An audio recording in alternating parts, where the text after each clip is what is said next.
Hey friends, welcome to part 2 of my Wellness Wednesday for the week. I'll say part 2 for Wellness Wednesday because Wellness Thursday doesn't quite have the same ring to it. So like I said in my video yesterday, if you haven't watched that one, I will put it up in the cards so you can check it out. But I just had more than one topic that I wanted to talk about in my Wellness Wednesday for the week, and I figured it was too long for one video, so we get to this week. First off, I wanted to give an update on how my February went as far as my eating. I was trying to maintain my weight for February. I went back on weight loss mode in January, lost a little bit of weight, and then decided to just take February to try to eat my baseline diet, kind of experiment and see what I could do just to maintain. I thought it would be a good idea to, let the weight really lock in and not push myself too hard. I love the place that I'm in right now in that I don't feel in a rush. Like, I'd love to lose another 5 or 10 pounds, but I'm not in a rush to do it, and I don't feel like with a lot of diets I've done in the past where I've lost weight, I feel like, I'm hanging on the edge of a cliff because I'm so hungry and so starving. And it's like, as soon as I let go, I'm going to, gain all the weight back. And I just don't feel that way at all. I feel like the weight came off super easily. I say easily, but it did take some effort. But I felt like my body did what it was supposed to do when it has excess weight.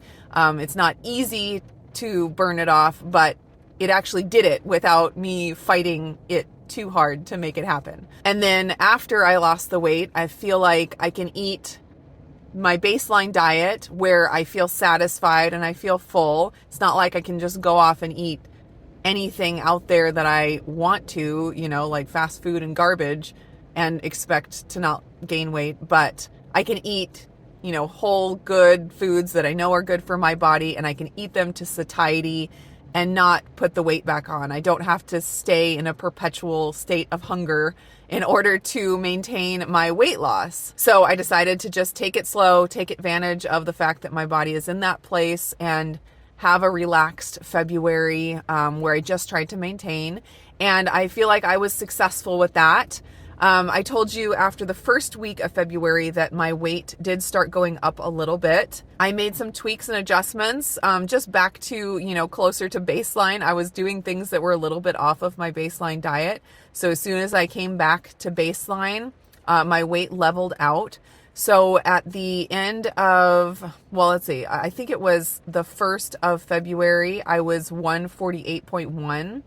And yesterday, which was the 1st of March, I was 149.6, I think. So up about 1.5 pounds, which for me, I feel like that's a normal fluctuation.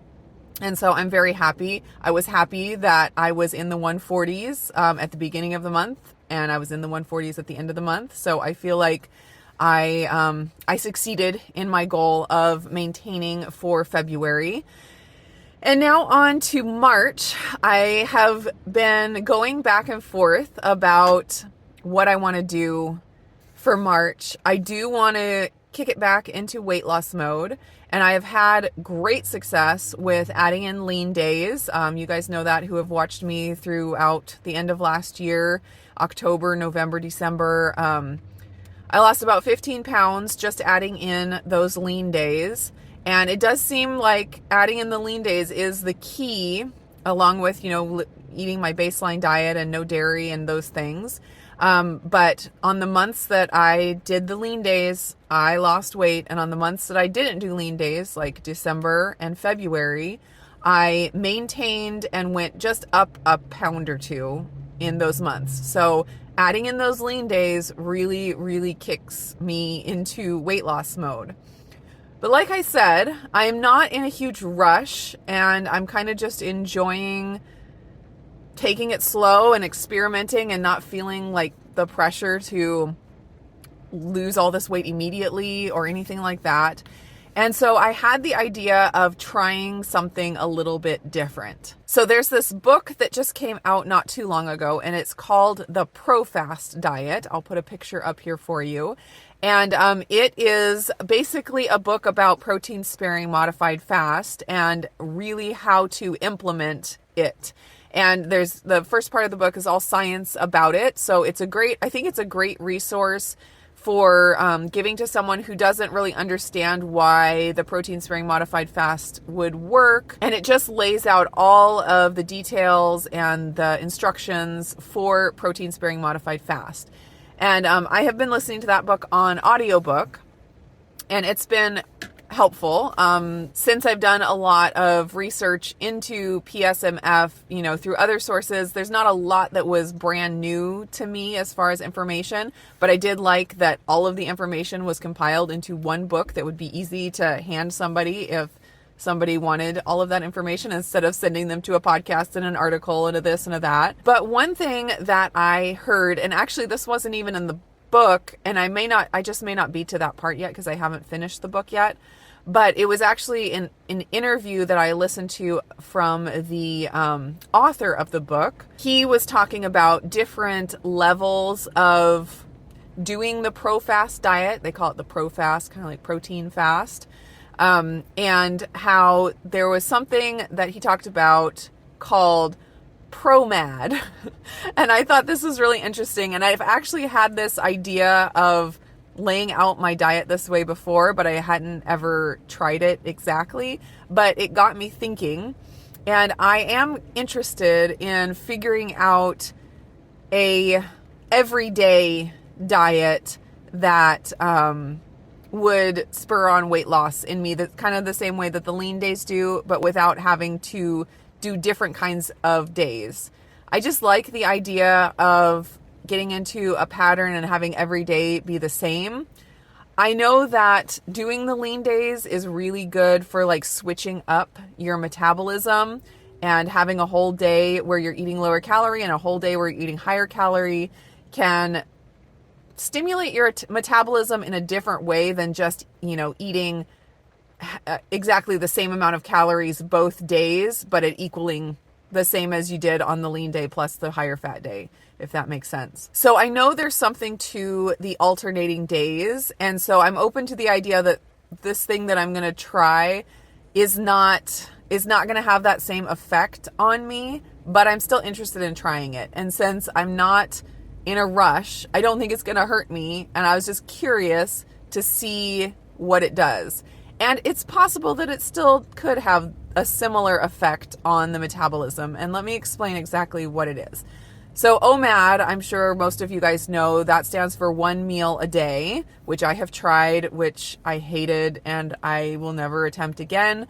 But PrOMAD is basically the idea that you eat 1 normal meal a day, and then your other meal or 2 meals, depending on how you formulate it, are protein sparing modified fast meals. So you're eating 1 higher fat, regular, keto type meal, and then your other meal or your other 2 meals are going to be very low fat, still very high protein, and basically just protein sparing modified fast foods. So it's possible that going, a big chunk of the day with eating protein sparing modified fast and then doing the 1 meal of the higher calorie, higher fat, maybe that would have the same kind of stimulating effect on the metabolism that the lean day plus a higher fat day would have. I don't know. I just don't know if that's going to be a long enough amount of time doing lean foods to have that effect.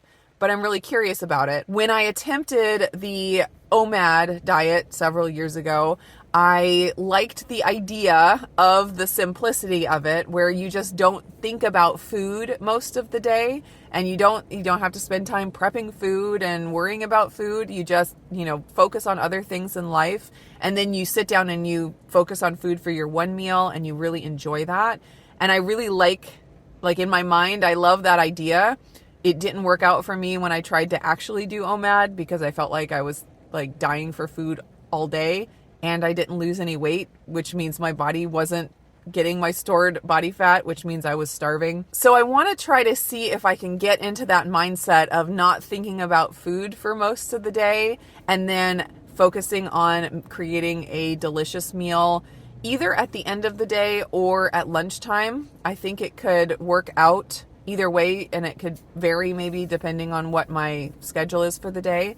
But I could do my 1 regular meal at lunch or at dinner. I don't expect I'll do it at breakfast, really, unless we have like a brunch or something that we're going to go to, but that doesn't happen very often. So what I expect this is going to do is it's going to bring my calories down for the day, unless I, really feel like I need to eat a ton at my regular meal. But I'll be keeping an eye on that because I don't want to like feel deprived and feel like I need to overeat at my regular meal.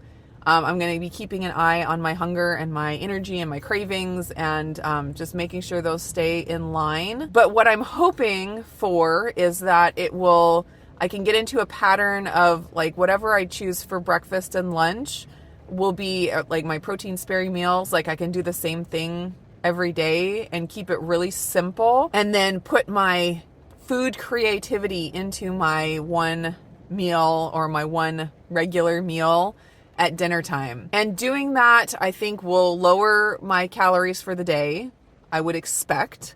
But I'll track, here and there just to see, because it'll be interesting to see. I always eat to hunger. I don't control my intake based on a number on a tracker. I eat to hunger, but I do, use the strategies of choosing different foods, different kinds of foods for different goals. So on lean days, leaner foods. On regular days, higher fat foods. So I'll be using that same idea where for breakfast and lunch, or for breakfast and dinner, depending on how I work it out, I'll be only picking the lean foods, but I'll still be eating to hunger. And then at my one regular meal, I'll be picking higher fat foods, but still eating to hunger. So it'll be kind of interesting to see where my calories land doing that. So I'm filming this on March 2nd. You're going to see it on March 3rd.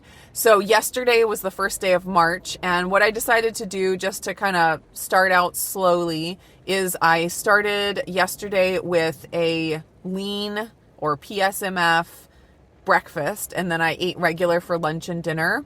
And I don't know if I'm going to do that again today or not. It's going to depend on how I feel. Yesterday, I just felt like I needed a regular lunch, and so I went ahead and had it. And then I felt like I needed a regular dinner, so I went ahead and had it. And then I'll kind of just play it by ear. Today, I've only had breakfast, and I had a psmf breakfast, so I'm still in that mode, and it's not quite lunchtime yet. So I'm just gonna play it by ear. I might do a few days where I just do one psmf meal in the day, and then as I feel acclimated to that, I'll add in the second psmf meal in the day and see how it goes. So I'm going to be playing with this. I'm going to be doing some what I eat in a day videos while I'm experimenting with this, for those of you that are interested in seeing how it works out and how my calories work out. I will be sharing that. I'm just interested to see what happens. You guys know I like experiments. I experiment with recipes and I experiment with diets, trying to find what's going to be the best and also what's going to be the easiest. Always finding that balance is important for me. So I think this will be interesting. And if I don't like it, or if I don't lose any weight, or it's too annoying, then I will go back to my baseline diet. I may add back in the lean days. I know I can always do that if I need to. So that is what I'm thinking. That's what I'm going to try. And I guess you'll hear next week how it went. And hopefully there'll be some kind of a what I eat in a day video in between now and then, so you can kind of see what it looks like in real life. I think that's it. I hope you guys are all doing great, and I will see you again in another video.